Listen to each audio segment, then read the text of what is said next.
always to have me in the room to sort of talk about Southland. It's a long way from home for me, but I do have a long background, obviously in forecasting, but mainly in the northern areas, but long range, so climate variability, climate sort of swings and roundabouts at that seasonal scale, which is more of interest to you guys, really.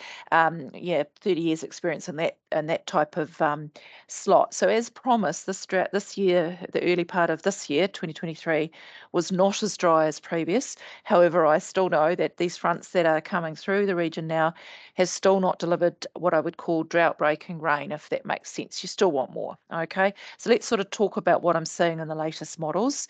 I just wanted to, hopefully I'll just get rid of that, just highlight what from a climatological point of view, when we look at December, February and March, so left, centre, right, the mean sea level pattern compared to normal. Red colours are higher than normal pressures and blue colours obviously lows. So you can see that semi sort of persistent ridge to the south of the country and also extending onto the lower South Island has been a flavour of the summer as expected. That's through La Nina. And of course, we've had the bummer summer with tons and tons of lows and cyclones. So it's that persistent high pressure that's been your problem. But in the last little while, we've seen that high pressure start to break. So there's some good news. It's just chipping away rather than decent rainmakers getting rid of your drought all in one go. I'm not sure you want that, by the way, because, based on experience in the north. Anyway, I did have a little look at this is the estimated soil moisture deficit snapshot. It's modelled at 4K yesterday lunchtime, just sort of showing how my bit of the country's started to dry out now, but obviously other parts of the North and East North Island still wet, and West Coast just have some beautiful totals recently. But you guys, if we zoom into just the Southland region, we can still see pockets of the orange and red colours, which is the significant soil moisture deficit, 110 millimetres of deficit in a theoretical pile of soil that can hold 150 mils of rain. These are theoretical values, but you can see it's still fairly dry over the TRNL side, even with the northwesterly rain recently. And, it's a bit spotty in here. Now, I don't know whether that's actually an artifact of the modelling or probably more likely actual real differences across the region at the moment, because coastally we're going to pick up some rain in the southwesterlies, which I'll talk about. We've had northwesterly rain starting to have some spillover, which is great. And so there is a bit of variation, and I'm guessing you guys see that in actual observations too, across Southland as a bit of a snapshot. This does not incorporate the rain in the last 24 hours, by the way. So just looking at Gore again, this year's rainfall trace, which doesn't include the last 24 hours, shows we're still only sitting at 56% of where we would normally be year to date. There's the mean position, smooth line is the black line, which would be your average for the year. We did see some rainmakers getting through in February, particularly that early February event that we spoke about this time a month ago. But we know that it's going to take a lot of time to recover to get your rainfall up to where it should be for the time of year, and presumably your river flows, groundwater, and soil moistures similarly. When I look at just coastal Invercargill, they sort of had a good, decent blip in that first early Feb event and a secondary event later in the month, but again, still only sitting at 59% of year-to-date average. So it's got a wee bit to go to get back to, I guess, what would be normal for you guys down there at this time of year. So I wanted to talk about, I wrote the March Outlook this year. Our team's been fairly busy, so I ended up getting the hospital pass. And we're in a real transition this March, actually, because previously those highs to the south, lows to the north. Going to have a couple of weeks where we see a ridge actually coming over northern New Zealand, which is fantastic for us, and some mobile westerly, northwest, southwest changes down south.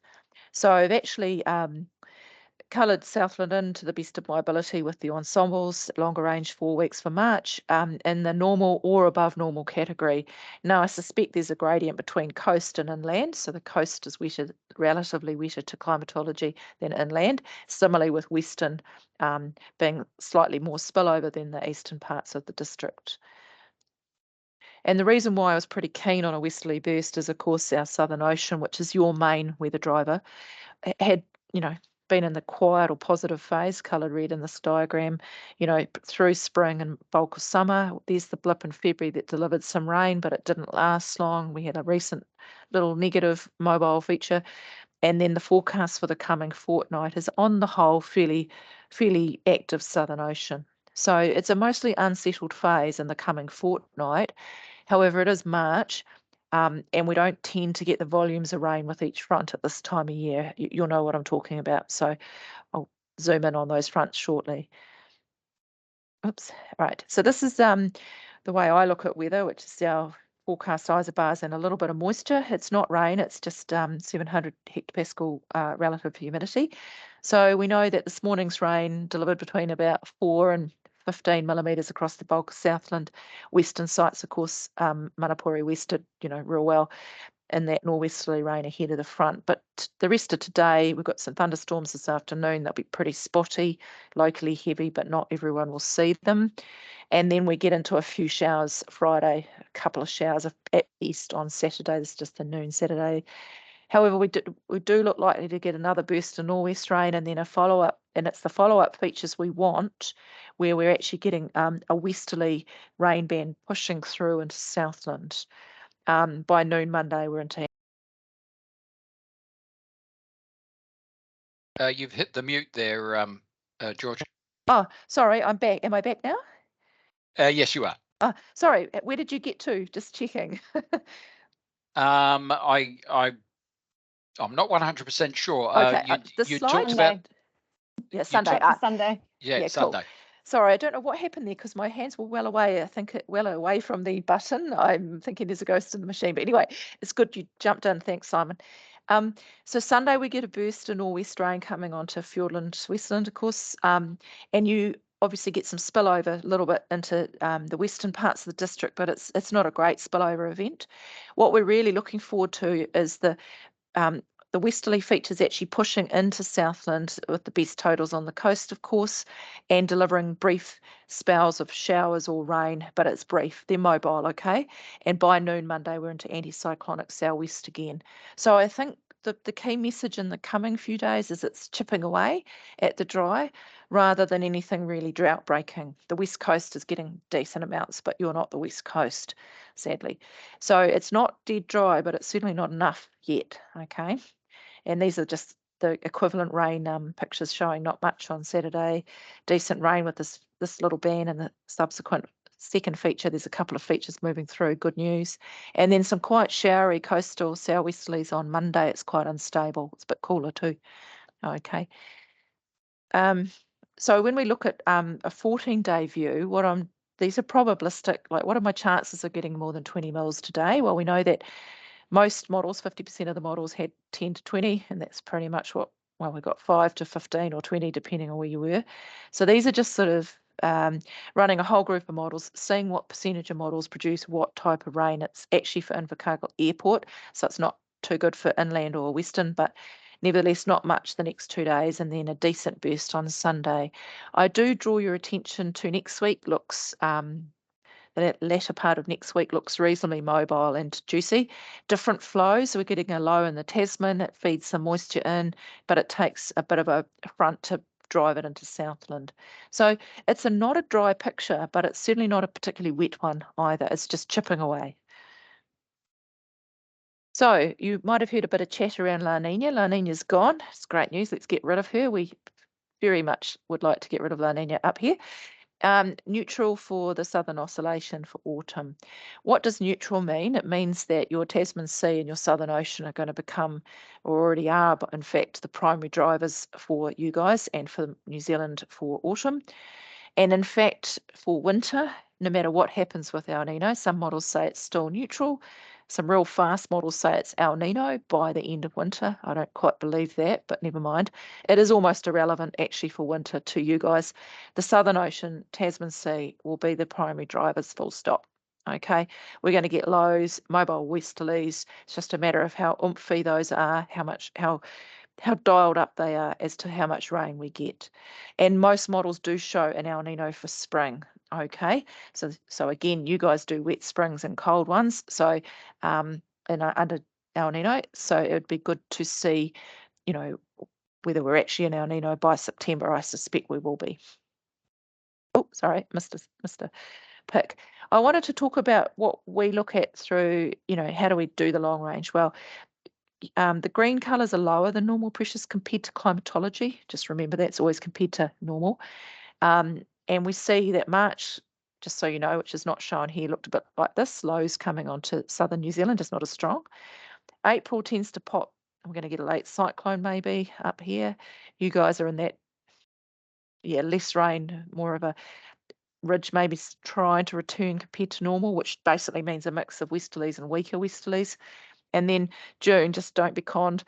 Currently, the models have a big fat high over New Zealand compared to normal, which at June time means you're still getting fronts, you're just not getting as many or as active. We don't believe this at all. The previous model run had June with a big fat low, look more like that. So my money is actually on some method of low pressure, I think, overall with that June forecast, because this is just too much of a change and I do not believe it. Otherwise, I'm going skiing in June, just saying. So I don't believe that. Oh, I'm having trouble with my mouse. Here we are. So temperature-wise, I put the sea surface temperature anomalies up for you. You can see how nice and warm it is around this, particularly around the south of South Island. We've been bouncing around cold to wet, cool to warm and then back again with our wind and cyclones, normal. Big changes going around the North Island with all the wind. But nevertheless, the forecast going forward for the April through June period is very warm for the south, matches that climatology, so warmer than normal. Doesn't rule out cold, snow and nasty weather at this time of year, of course. It's always just comparative to normal. With the North Island and on track for more of a typical winter temp or late autumn, early winter temperatures, which is going to be a shock to the system. Rainfall, oh, sorry, I have got mouse issues today. That roller is very fast. So rainfall forecasts, I do bring your attention to it sort of bouncing around between real mixed bag of weather patterns and weather maps down your end. I think you're going to end up about normal. I don't believe the dry June, you know this. So I would like to sort of put a George spin on this and say I think a more realistic seasonal rainfall prediction for Southland is close to normal overall. Now, what I would do is say that close to normal rainfall for you guys, just bringing you up and stopping sharing, is oh, maybe I wasn't sharing, is actually probably not enough to get soil moistures and river flows back to where they would typically be. But it's useful rain, it's helpful stuff. Maybe the hydrologists in the room would like to comment on that and open up for questions, Simon. Thank you. Yeah, thank you, George. It was interesting that Gore was showing that it had a decrease in rainfall at this particular time. Sorry, did you say it was 55% lower than normal? Oh, it was only sitting at 56% of year-to-date normal. Year to date. Yeah. Okay. Yeah, but it that didn't makes a include lot the more last. I mean, we had a little bit of rain in the last 24 hours. It doesn't include that. It wouldn't make much difference to the percentage. Yeah, I see Steve on screen there, and it looks like sunshine in the background. So Gore again is being amazing. Look, I'll just open up for questions. Has anybody got any questions? I took my lead from Lindsay there and counted to 7. Yet again, George, I'm sure the reason there's no questions is because you've explained everything to its fullest extent. You're very kind, Simon. I think I've just blinded them with science. I guess the key message is it's not super dry, but we just want a decent 2 or 3 of these decent fronts to move through to really top you up. And we're not really seeing that in the short term. I would say May would be a great time to get those. I think we might have to wait. We're going to get lots and lots of little fronts in March, probably fewer in April. And it's not really till May that I see some really decent totals with, real vigorous fronts coming through based on what I'm seeing today. So way better position than we were last year. It just might not feel like it for you guys. I mean, we have Lindsay with her hands up. Go ahead, Lindsay. Yeah, hi, George. Lindsay Wright, Rural Support Trust. You made the comment about going warmer into the winter, even though we're going to get the showers. So for our rural people, we've just come off a drought or dry watch meeting. Would that extra warmth be enough to keep maybe growth going Yeah, on the I surface think for longer, well into the autumn, so that even though crops, they're doing okay at the moment, but a bit challenged, but they may grow for longer going into the winter. Yeah, I think so. I think soil temperatures, and or something I probably should have checked before this meeting, soil temperatures are likely up. I know that air temperatures have been running pretty warm. So yeah, in all other things being equal, as long as we get enough precip little bits moving through in the next few weeks to help out, that warmth, it's looking quite nice. I mean, obviously we've still got southwest changes coming through. There was a chilly one the other day, about a week ago from memory. Things are still blurred a little bit timeline wise for me because we're still pretty busy, but so we're still going to get the natural swings of autumn, but you just might keep those crops in a little bit longer with the heat, maybe the warmth, probably better word than heat. So yeah, good comment there.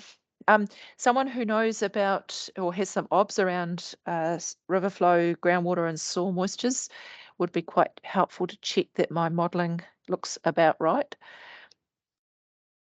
Do we have any obs, some decent obs from you guys?